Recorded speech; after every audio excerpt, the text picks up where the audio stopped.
नमस्कार, मैं Rakesh Kumar the untold story by Rakesh Kumar में आपका स्वागत है। आज मैं जिस विषय को लेकर के आपके समक्ष आया हूं वह है ठोस कचरा प्रबंधन, सॉलिड वेस्ट मैनेजमेंट। आज लगभग सभी अखबारों की सुर्खियां बनी है। इसके अलावा सभी अखबारों ने इस पे संपादकीय लेखन किया है। संपादकीय लेखन उन विषयों पे किया जाता है जो बहुत महत्वपूर्ण होते हैं, जो ज्वलंत होते हैं और जिसका कंसर्न्स जिसका संबंध जो है जन हित के मुद्दों से होता है या उस पे ऐसा लिखा जाना आवश्यक होता है, तभी कोई भी अखबार का संपादकीय बोर्ड उस पे संपादकीय लिखता है। महत्वपूर्ण होना, विषयों का महत्वपूर्ण होना, प्रासंगिक होना और उसमें तथ्य और तर्क की जो तारतम्यता होती है उसको स्थापित किया जाता है। तो आज हम जानना चाहेंगे कि आखिर क्यों ठोस कचरा प्रबंधन के विषय पर जो है लगभग सारे अखबारों ने संपादकीय लेखन किया है। तो आखिर क्यों रिलेवेंट है यह मुद्दा आज के संदर्भ में सारे अखबारों में, इस मुद्दे पे क्यों संपादकीय लिखा गया है, हम इस पे अभी चर्चा करेंगे।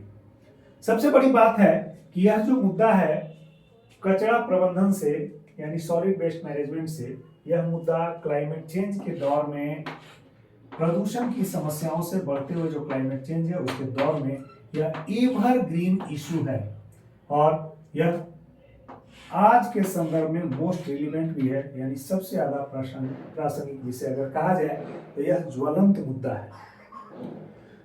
क्योंकि पूरी दुनिया जो है वैश्विक तापमान, क्लाइमेट चेंज जैसे मुद्दों से जूझ रहा है और वैश्विक खतरे मंडरा रहे हैं, वैसे में प्रदूषण जिसका एक मुख्य कारण है उस पर विचार करना आवश्यक है।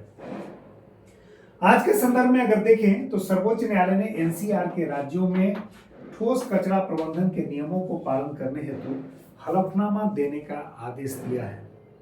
सोमवार को एक मामले की सुनवाई में सर्वोच्च न्यायालय ने ऐसा आदेश जारी किया। एनसीआर के राज्य यानी दिल्ली, उत्तर प्रदेश और हरियाणा के राज्यों के जो शहरों में होने वाले कचरे का प्रबंधन है उसके बारे में हलफनामा दायर करने का आदेश दिया है, दाखिल करने का आदेश सर्वोच्च न्यायालय ने दिया है।